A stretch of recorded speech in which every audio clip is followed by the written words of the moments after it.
This is my unprofessional and also early impression of the Sony MDR7506. I'm gonna be comparing them quickly to a Mood Lab, which is like a very basic Dollarama, very cheap, very cheap earphone, in-ear earphones. I think that's what it's called, and the athm50xbt2, which I owned like for like 2 days, I think. I'll just start right away. Again, unprofessional review. Don't take all I say seriously. Ask somebody else, but I'm here just to share my quick opinion, my personal opinion. Yeah. So quickly for comfort, I'll just have to get the freaking ear in because they just go in and that's it. There's nothing else to it. They just go in ear hole, and there's different size one, and probably like any in-ear earphones should work for like comfort. Just get the right side of the correct size for the tip stuff, which come in the box, I think. I came for this one, I don't know, but they're perfect for me. For secondary comfort, I will have to give this one to the athm5020 if I remember correctly. That's because the only issue I had with this one was the clamping force was too hard. It was way too hard, right? And the 7506 also has a clamping force thing, but I think the padding on the earphones as well with the clamping force, which maybe it's less than the AT-BT2, BT2. So with the clamping force a little bit lower than the BT2, plus the discomfort of the ear pads, make it worse. Just make it worse. Even though the clamping, if I remember correctly, was pretty hard on the BT2, but the foam around the ear pads were pretty comfortable. And I think the ear pads were like the area for where your ear sits in was bigger, and I think that's one of the reasons why my ear just felt more comfortable inside this, even though it got a little bit hotter. So in my personal experience, having worn the AT-BT2, my ears and comfort felt good enough for like, even though the clamping force was hurting, it was a little too tight. Felt a little more comfortable for a little longer than the 7506, which after like 5-10 minutes already starts hurting my ear a bit. And yeah, and the strap, like the top part of these 7506, they have like no padding, bro. Like put them on, and at some point you just feel uncomfortable with it. If you're adjusting them, or you like adjust them just a little too tight, start to feel the top too much. And this, like, you touch with your hand, there's literally no padding. That's what I feel like. I got unprofessional review, but there's no padding. There is no padding on this. I think this one had something more to it. I think it has a little better padding on the top part, which I didn't even think about. But with this one, it's like I realized it hurts a little on the top. Okay. Then I'll go to sound quality. Sound quality. Right, since I have the MDR7506 on me right now, I'm just gonna go straight ahead and say it. They sound, my use case. I use a very cheap Samsung tablet at the moment. I haven't used it on my iPhone yet. And I plugged it into my computer. Okay. With the Focusrite, and yeah, Focusrite. So like professional, also budget professional vocal recording thing. All right. And compared to the BT2, it sounds flatter, which is what you're supposed to get, right? For vocal, I'm talking about right now, it's flatter, but it's not in a good way exactly. To me, it's, even for videos I watch while plugged in with the Focusrite, the audio interface, it's missing kind of depth. In my personal opinion, unprofessional opinion, it's missing depth. And I don't know if that's because I use these. So the thing is, when I use these they're not flat.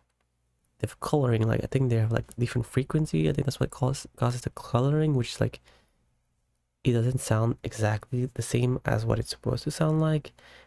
And it's done in a way to change how it should feel and the music itself. and it's boosted stuff, we'll say, and it's not accurate. But when I hear with this, the in-ear ones, something about it, in terms of the we'll say vocals, at least when I hear them out, when I hear a singer sing, I can feel, or in my ear I can hear it when they go in head voice, mass voice, and like chest voice more. What I mean by that is like it's like I'm in the mouth. Like when they're singing in the mic, I can hear in the mouth as they go, try to go up or down, or like more energy. I can tell how they are doing it better. Okay. And the 7506, but this one, it was not very accurate. I could tell like when I'm using the mic to record myself, I could tell they were doing something with the frequency, or like the coloring, that made it sound not exactly as how I was doing it. So monitoring your voice is not very good with this, but I could still tell a little more like how I was doing my thing, like going head voice, chest voice, how I was moving or using my vocals throughout my mouth. All right. The 7506, it sounds flat, which is a good thing, and I guess probably professional likes that. But I can't tell. I still can't tell. I'm not using some stuff, but like when I was doing my music stuff, which is vocals, I couldn't, and hearing music itself, I could not tell. Sorry, I just recorded myself while listening to music with my tablet, not my PC, mini PC yet. But I heard voices in YouTube videos as well, and it sounds so flat. I can't tell. I just can't tell if they're going head voice, what's happening inside their mouth when singing. Okay? It's just so flat. And I don't know if it's because it's like supposed to be a 25, 35 years old headphone. So, and athm50xbt2, let me just quickly see. Which is supposed to be the same thing as a 50x release. January 2014. So that's like 10 years ago, 11 years ago now. So they are newer than the 7506. Just to be sure, I'll write it down. Delta release date 1991. Okay.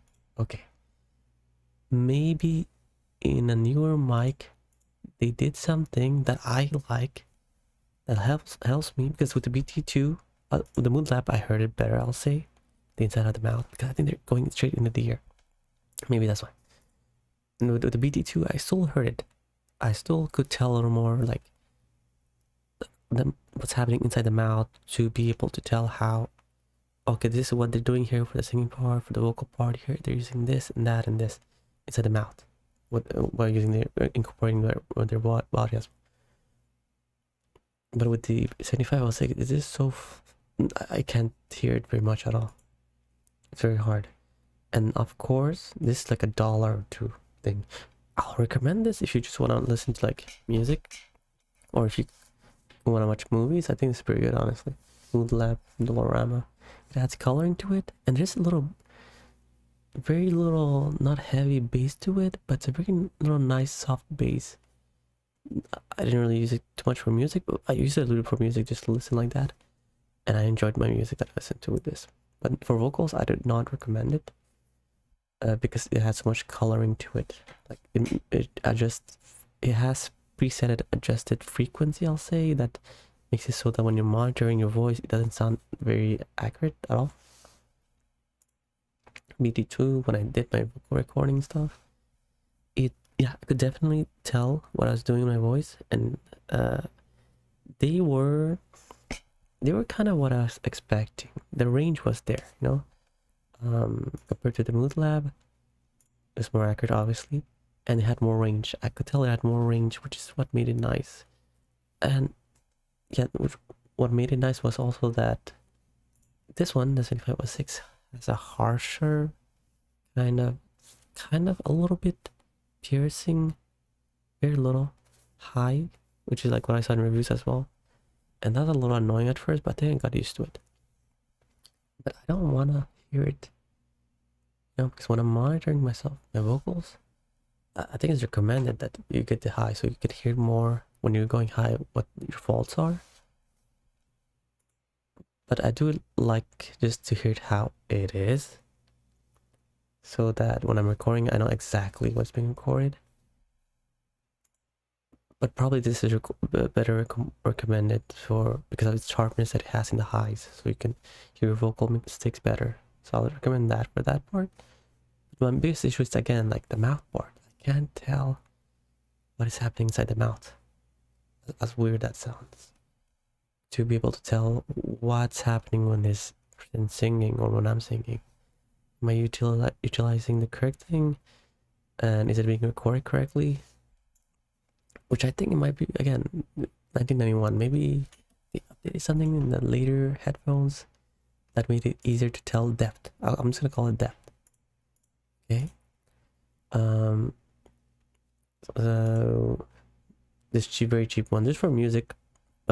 General. If you don't care much about it, general music or movie watching, I kind of started enjoying it again because of the sound here. It's like don't expect anything, but it was good enough. I do think they break fast, even though mine didn't break yet. I got it for like a week. This for comfort, somehow I'm giving it to the BT2 compared to the 7506 because I'm still wearing it, and every 5 minutes I like ear hurts a bit. And then if I adjust a little wrong, I feel like the top part has no freaking padding.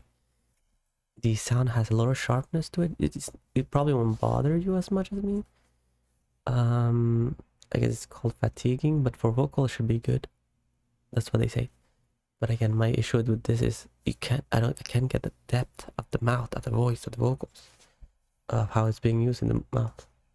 But with this one I could still tell. As well as this was when I used it on a tablet and stuff, it wasn't that bad. I was like, okay, it sounds kind of flat, which is what I'm expecting, but it doesn't sound bad. When I used the 7506, it just sounded flat, but with no depth. I think that's what it was. It just didn't sound as good. So the athm50, sorry, when I say athm502, you don't have to get the athm502, which is a Bluetooth version of the athm50x. If you like the M50X, the M50X is like a wired version, which is probably cheaper, I think. And it's like a changeable wiring as well, so if it breaks, you can put another wire again to plug in. And the BT2 is like the Bluetooth version, which is the second one here. Because I think the first one I didn't get it because they said it's like way too bass heavy, and the BT2 is more accurate. And from the reviews I've seen, they said the Bluetooth version of this BT2 is pretty accurate and close to M50X, which is pretty good because in Bluetooth signal, you might get some negative aspect to that, but they said it was pretty close, but not quite there. But you could also plug in with the wiring, and then some people said it sounds exactly like the M50X. So if you want a Bluetooth version and would like to use it as well with your Android tablets or wherever, you have the option there. I'm just wondering right now, did I try to plug it in yet? I think I might have tried to plug it in. I'm talking about inside my tablet and stuff. I know I used it with for sure with the audio interface. When Focusrite, because that it cannot do Bluetooth. Yeah, that's pretty good. So I'll give it preference wise because of so many positive of the BT2 compared to the 7506.